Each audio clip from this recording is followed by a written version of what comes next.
Hello, people of the planet. Welcome back to my channel.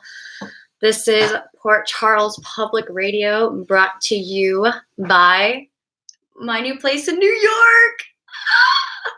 I took the plunge, and I'm here now. So thank you all for joining me.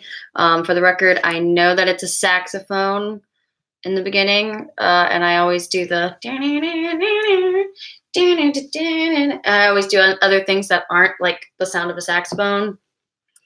Whatever. Okay, let's get into today's episode. What a good Monday. I'm actually quite happy because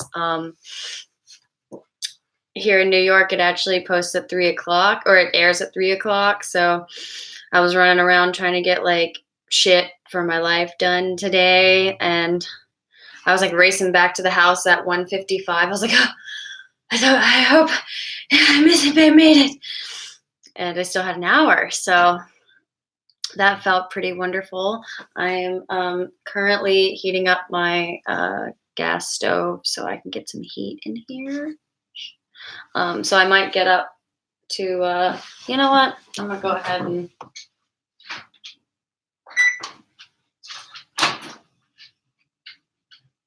There we go. Yeah. Hopefully that works. Anyway, because I was cold and I don't think my radiator's turned on today. We're gonna figure this whole New York thing out. But getting into Monday's episode, there were, if you include a sleazy guy that owns Brooklyn's Contract, which I forgot his name. There were 1, 2, 3, 4, 5, 6, 7, 8, 9, 10, 14, 15, 16, 17, 18, 19 people on today. All right. Good group of people to talk about. Let's talk first off about Georgie. Oh my God, that kid grew up. Shocker. And it looks like Spinelli might be bringing Georgie and Ellie back. That's kind of exciting because it's so fucking stupid that Maxie hasn't had her kid this whole time. They didn't say how old she is or how old she's supposed to be. And they mentioned that Ellie was up for a job, not in Port Charles, but a lab nearby. So then they can live in Port Charles, and I guess she can commute. But they seem like they're doing pretty good, Spinelli and Ellie. So I'm excited that Georgie could be coming back, or at least Spinelli's here for a hot second. Yeah, I'm excited about that one. That's my sister. Yeah, hopefully having Spinelli around, we'll have some new shakeups and breakups, maybe. Maybe him and Sam can get their PI business back and booming. Who knows? Who knows what's going to go on there? So I was glad that we got to see those guys in this new development. When Peter found that out, he didn't look too happy. But Peter's never fucking happy anymore. So, no surprise there. Yeah, so, Maxie wanted to leave. She wants to leave Crimson. She was talking about how, she made all the decisions and is like, trying her best to keep the magazine afloat while Nina was off, trying to marry Valentine, but also not really. So I think that's why Maxie was a little salty, was because not only did Nina like not tell her plans, but she was like running the whole fucking business while Nina was pretending to marry Valentine. And I'm sure she thanked her for that, but it doesn't seem like it was enough for Maxie, So she's definitely talking to Peter about how annoying that is and how she wants to take Lucy Coe up on making a new magazine. And she tried to ask him for his opinion, but he avoided answering and helping. This isn't the first time he's done this to her, where she's asked, what do you think? Can you give me some advice or an answer? Your opinion? And he just kind of avoids it. So I wonder if he's doing that because he doesn't want to use his influence on Maxie, like give her his opinion or whatever, because he's such a fuck up. He doesn't want to like make decisions for her and go the wrong way. Um, I'm not sure what that's about. Maybe he just doesn't want to get that involved in her life, and mess things up. He wants her to keep living her own life, maybe because he knows he's not going to be here much longer, which sucks if that's the case. But yeah, that was an annoying thing. And then he gets to the Metro Court because that's where they're supposed to be meeting, and runs into Franco and Elizabeth, and they give him all the praise, and he was very uncomfortable with praise, and then said, "You know what? I gotta go." Elizabeth said, "Aren't you meeting Maxie here?" And he was like, "No, I got a text. She changed her mind. She wants Noodle Buddha instead. Maxie." I don't think Jason bought that. He didn't act like he did, but he tried to pull that one out. He goes to see Maxie. He says, "How would you like some Noodle Buddha and the couch instead?" He's real slick with pretending like he's not up to no good, and he's not constantly like, I don't know what the term is, like running the show, I guess. Anyway, we're gonna see what happens to Peter. Lesson from Peter and Maxie and Spinelli over to Anna and Robert, because you know what? She's been doing okay so far. Trying to placate everybody and not act like it's a big deal that she might know what's going on there. But also she doesn't really know because she doesn't have a lot of evidence. She did that with Mac and Finn a little bit. But now here comes Robert asking her the same question. He asked her so hard and mean, direct about it. For one, I don't think with that relationship of those two, I don't think Anna is like really capable of lying to him. She's really bad at it. And she's really bad at keeping things from him. Either like she doesn't poker face him very well, because she don't want to subconsciously, or she just simply can't. And that's vice versa, because after he's sitting there saying over and over to her, there's, you didn't find anything? You've been holding on to this case file for a while. You mean to tell me you didn't find anything? Like if Jason did some digging, he wouldn't find anything? And she was like, "No, nothing definitive." And he was like, "Well, if something comes through, you're going to have to stand clear. Promise me you'll stand clear." And she's like, "Well, okay, but you need to like do the same. No, if there's no case, there's no proof. Okay?" So like they both know where each other stands on this. You know what I'm saying? I'm really glad that those two aren't playing any fucking. They never play games. Those two never play games with each other. Like, I'm sure every once in a while they do, but like they never play. They're always so direct, and they let each other know what's going on and what's going down. Which is why I love seeing them on screen together.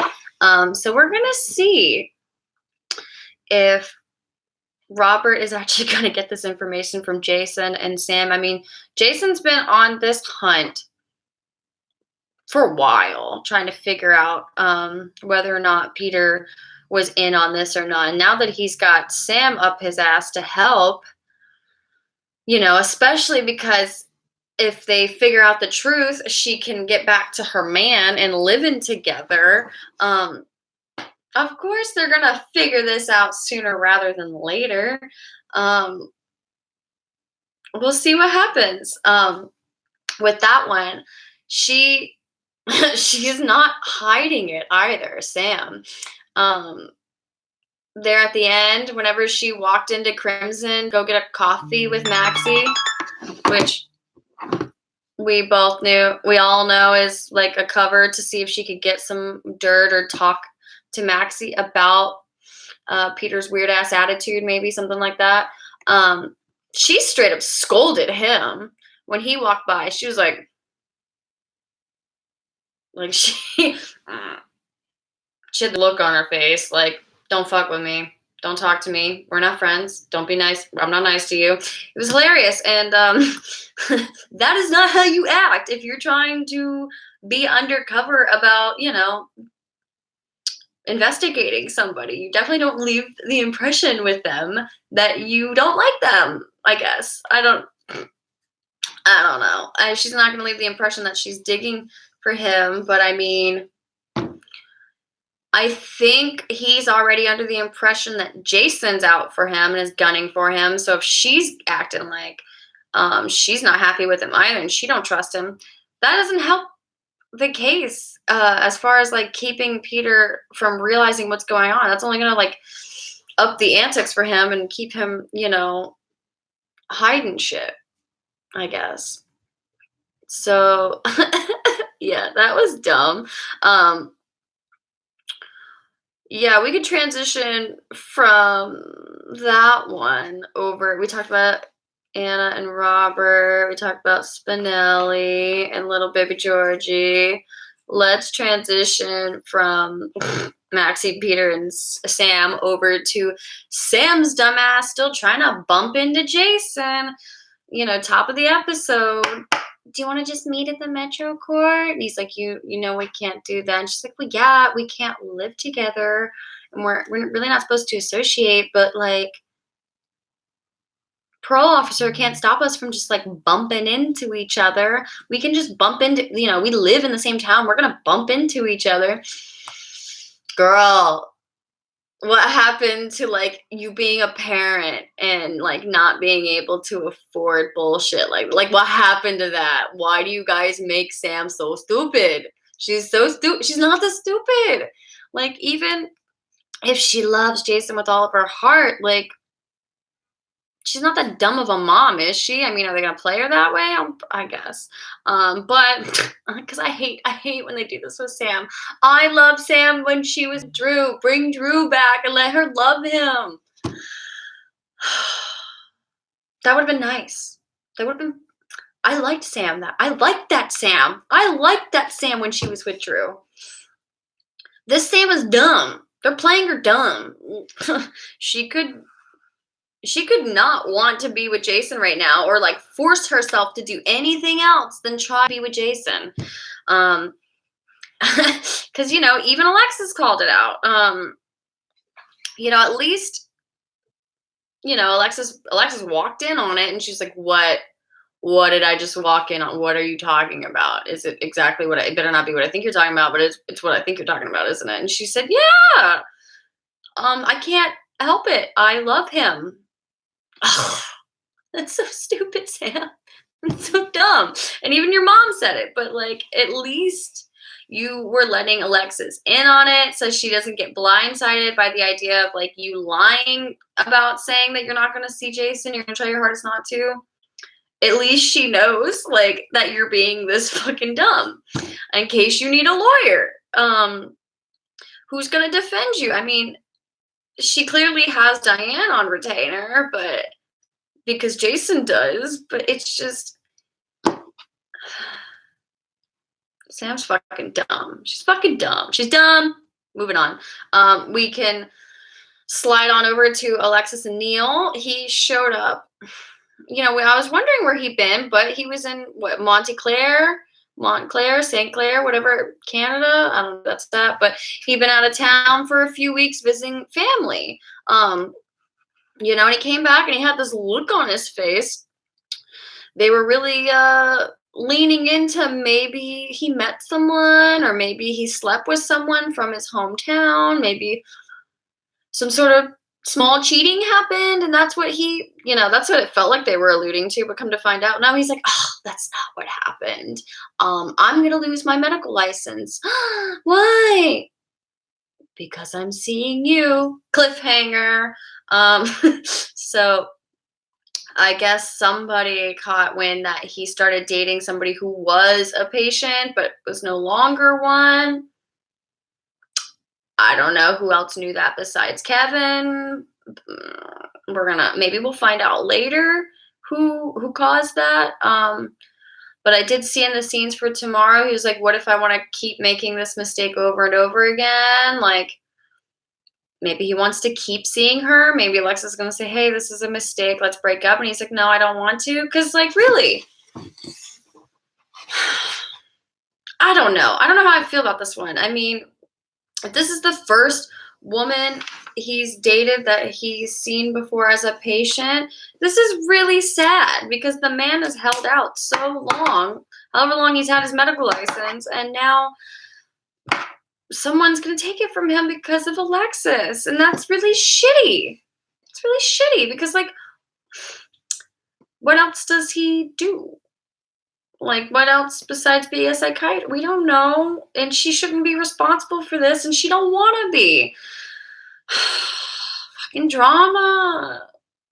So we'll see how this plays out with Neil, because, like, I like Neil, and I want them to just stay together. So my prediction for this is that they're gonna stay together, and we're gonna try to figure out who did this to him, and if there's some way he can keep his medical license and Alexis, and they can live happy.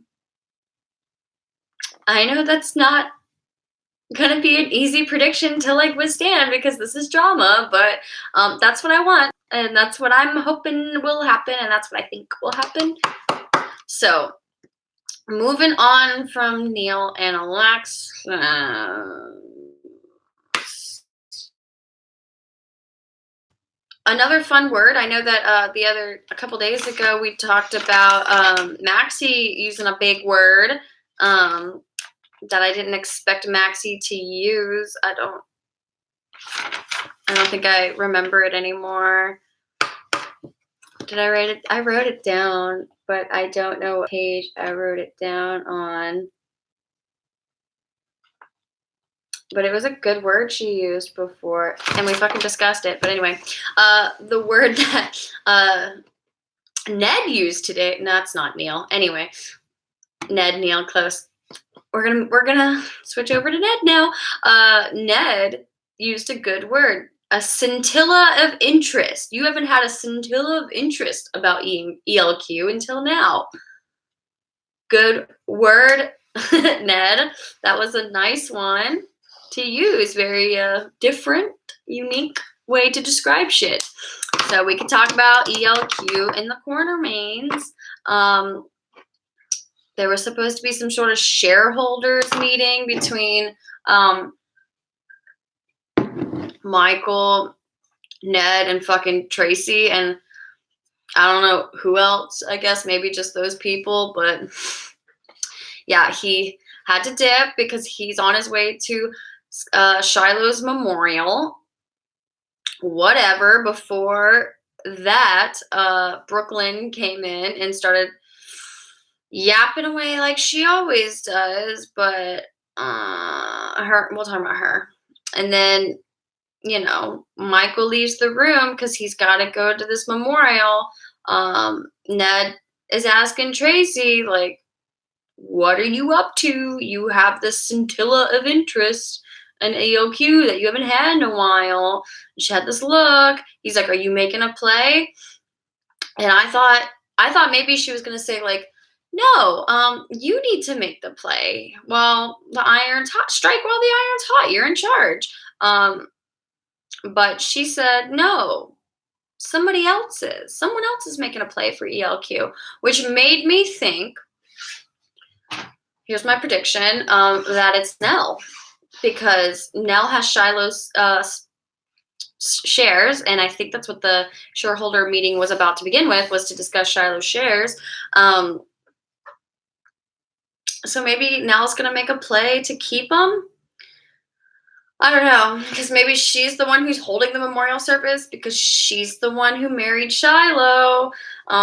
in secret. So dun dun dun. That's what I think's going on. It was funny. Michael was like, "I gotta go to this memorial," and then met Jason at the bar beforehand, and was like, "Yeah, Tracy's acting like she want to make a play for the company again. She hasn't been this weird since the last time she pulled this, so I think that's what's going on." Um, so it was hilarious that he mentioned Willow, and she said Willow, and he was like, "Yeah, Wiley's birth mother." She said, "Well, at least you're consistent." And he said, "What?" And I thought, "What?" She said, "Sweet single mother. That seems to be your thing." He was like, "Okay, whatever, Tracy. I gotta get the fuck out of here." I was trying to remember who else Michael has seen besides Sabrina. That was a single mother, a sweet single mother. Oh, Star. Yeah, Star. But I think she had her baby or they killed the baby. I don't know. I think that must have been who it was before Sabrina was Star, because she was a sweet single mother. I think they got the baby out of the car, but like killed her mom and fiance during that. Kiki isn't a mother, and she came after Star because Star came back as Kiki, because Kristen Alderson came back as Kiki, but Kiki wasn't a mother. And before Star, I want to say he was hung up on Abby, the prostitute, who was also not a single mother. He was on the phone with her when she died. She was like walking around Manhattan, and some sort of scaffolding fell on her. Which I guess now that I'm living here, I'm just gonna go ahead and hope that doesn't. Anyway, knock on wood. Let's move on. Where was I? Yeah. So I guess I don't know. He's seen a couple sweet single mothers. I wouldn't say that his exact track record, but that is something he tends to like or want to save. So that was funny. It was funny. She called that one, and then he was like, "I'm gonna get out of here. I'm gonna go to the bar and talk shit about you before I have to go to this weird ass memorial." So that was fun. We can jump back to Brooklyn. Yeah, let's jump back to Brooklyn because she came home to the shareholders meeting. I don't know if she was invited or not, but she decided to let everybody know that she has officially legally changed her name from Brooklyn Ashton to Brooklyn Quartermaine. And of course, her dad was happy. And her mom and her grandma was like, "What is your angle here?" Michael said, "This doesn't have to do with your gig at the bar, does it?" And he was, "What do you mean? What gig at the bar?" And she was like, "Yeah, thanks, narc." Ned was like, You can't take a gig at the bar. You're under you are under somebody else's contract, and you can't do that." And she's like, "Why not? I changed my name." Michael chimes in. He's like, "No, that's not how contracts work. You could change your name, and it doesn't sound anything like you, but like you are like the legal binding person of this contract. That's not how you're gonna get out of it." And she's like, "Yeah, how the fuck do you know?" He's like, "Because I tend to deal with contracts and write contracts and sign contracts on the fucking daily, so I might know a little bit about this." Also, Michael changed his name a couple times. He went from Michael Corinthos to Michael Quartermaine to now Michael Corinthos Quartermaine. So, I mean, he knows what he's talking about. Brooklyn, that was a nice play. Good try. Should have Googled it first, but I mean, I'm glad she's officially a Quartermaine. Because, I mean, so is Ned. So, yeah, she got pissy and then went to the bar, ran into Lulu, which was hilarious, by the way. I was thinking that whole time that Lulu was talking to Dusty, that Brooklyn had to have been like watching from the corner, like she saw her kiss him, and when she was gonna turn around, maybe she'd see Brooklyn like standing over her, like You a tramp. You a lie. You a hoe. But no, that's not what happened. She just like ran into her by mistake and was like, oh, well, never mind, not a mistake. So that was funny. Before I jump into Lulu and Dusty, um, I am really proud of Brooklyn for punching that guy, because despite having to sign a contract and to have to like deal with his demands and only, book gigs that like he gets paid for or whatever the fuck his horrible controlling contract was about, he was definitely playing some grab ass at her, and he wouldn't take no for an answer. She shoved him off, and then he grabbed her again. So she hit him. Good for her. She has every right to. Like, regardless of whatever. Yeah, sexual harassment is still fucked up, and that's still, you can still hit somebody for that. I feel like, back the fuck up, bitch. No means no. And like, there were bystanders in the bar watching that take place. So good for her for standing up for herself, and hopefully this will help her and like trying to get out of this contract that this man like sexually harassed her. Maybe. I know that that had a big thing to do with Kesha's whole bullshit with her contract. That guy was harassing her sexually.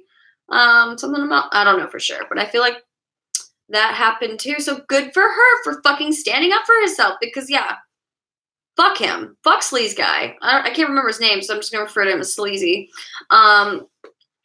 Yeah, and after she hit him, he still thought it was appropriate to like grab her again until Lulu came in and was like, "Get your hands off!" And he was like, "Hey, bitch, get out of it!" And he was about to say something or hit her too, shove her. And then Dusty Bear came in, grabbed this man, and was like, "Hey, you ever been told that it's like you should just say no?" Brooklyn says, "Dusty?" And he turns around, "Brooklyn?" He was scared or shocked or whatever. He didn't look too happy, but she didn't look too happy either, but she called him Dusty. Plot twist. They know each other.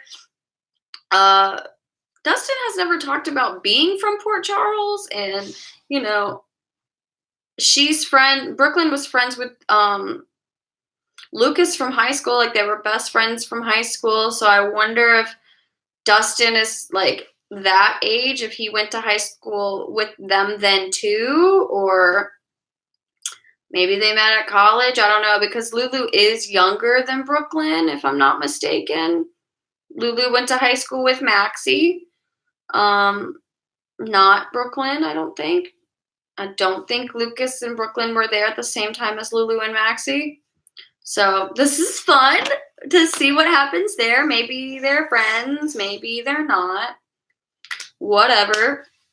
I am so happy. I'm proud of General Hospital for making a point in Lulu and Dusty's discussion on their little date. How, she said, "Yeah, I've been going through a lot, and I hope it doesn't scare you away." And he was like, "No, never." And she was like, "Good, because I ain't got no kids this weekend, so let's go to your place." And I'm so glad they did this. He said, "As much fun as that sounds, I want to double check that, you're okay doing this, and it's not just something you're doing because you're stressed and you've got a lot on your mind. I don't want to take advantage of an opportunity." That was so good, Thank you, Dusty. Thank you, General Hospital, for having this discussion about consent, even though she's like, "Hey, I'm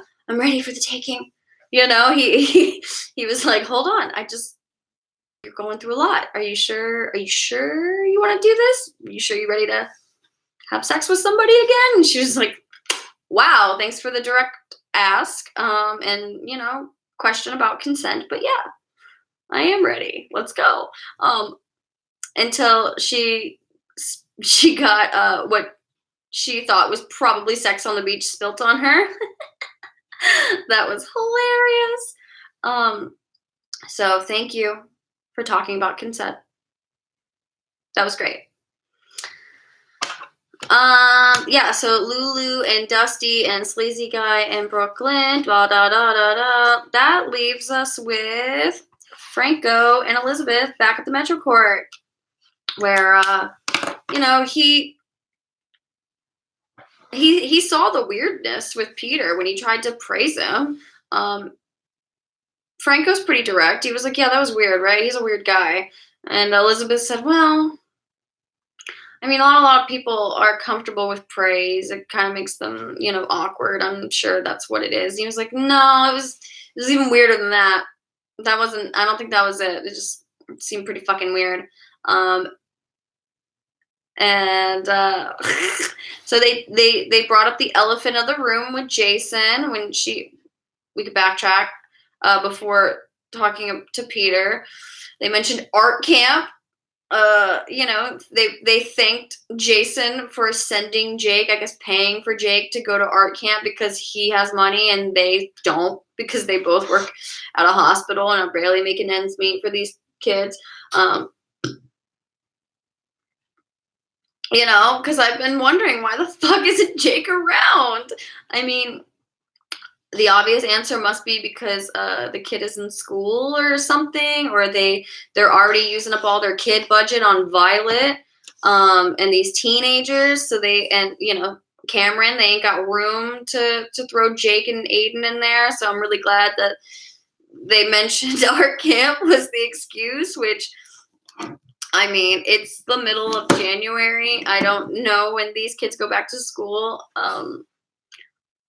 I know that back home, those kids had to go back to school on the 6th. They had to go back last Monday, the first week of January. Some kids have to go back to school in the second week of January. But hey, maybe those kids in Port Charles don't go back until next week or something. Maybe midway through this week. But the excuse for not having Jake on screen is that he has been at art camp during his winter break, and that was thanks to Jason to pay for.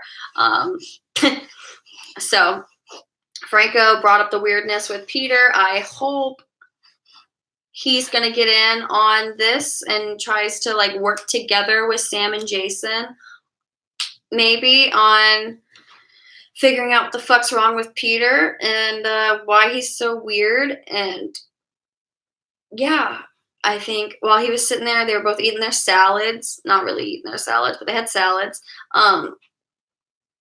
He asked Elizabeth, "Can you talk about how weird it was?" It had to have been really weird. Super fucking weird. Just this guy walking around in my body, even though it wasn't me, doing shit. It had to have been weird, right? It feels weird for me. I feel weird just thinking about it. Yeah, it was fucking weird. Franco, he slept with Kim. We know it's weird, and we know it's weird for Elizabeth. It was just funny. He brought that in. Let's talk about how weird that was. It had to have been weird, right? It's weird for me. Is it weird? It's obviously weird for you, but it's really weird for me. And somehow I forgot how they transitioned into this.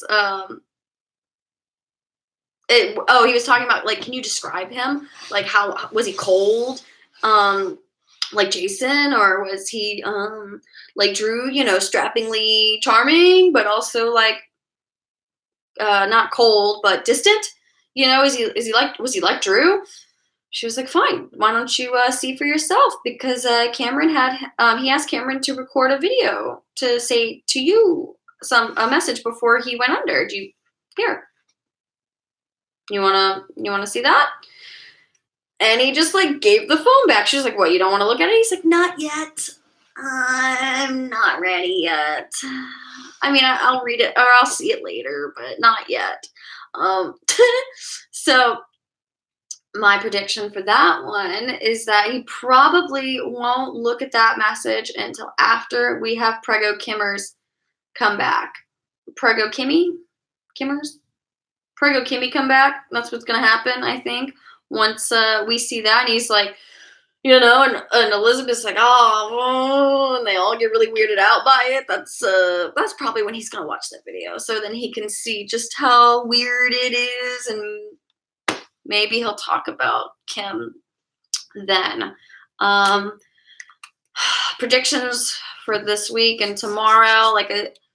I caught a glimpse of it. I didn't focus on it too much, to be honest. But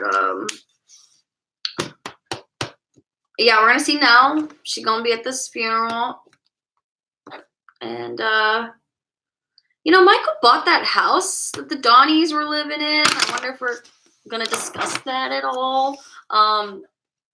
I know that Nell is probably only gonna have like a partial outing for this funeral for her husband, and she's gonna be really fucking, weird and condescending and snarky, and probably ask Michael to like give her that house or something, give her the shares or something. I don't. She could be the one making the play for ELQ. Also, it could be whoever is fucking with Sonny. So we'll see about that. I'm kind of excited for them to get through this memorial service. I'm sure we will see Willow and Harmony there with Sam and Michael. I hope we see Christina, because we never see Christina. And I know she works at, Julian's bar, but it's not like we ever see her there. She finished the storyline and then just disappeared. So dumb. Is she a regular cast member or not? Because personally, I would like to see if her and Brooklyn become like best friends. I think those two would be like super cute best friends. Maybe Christina will hit on her. I don't know. That would be cool to see Christina finally back on the damn screen again.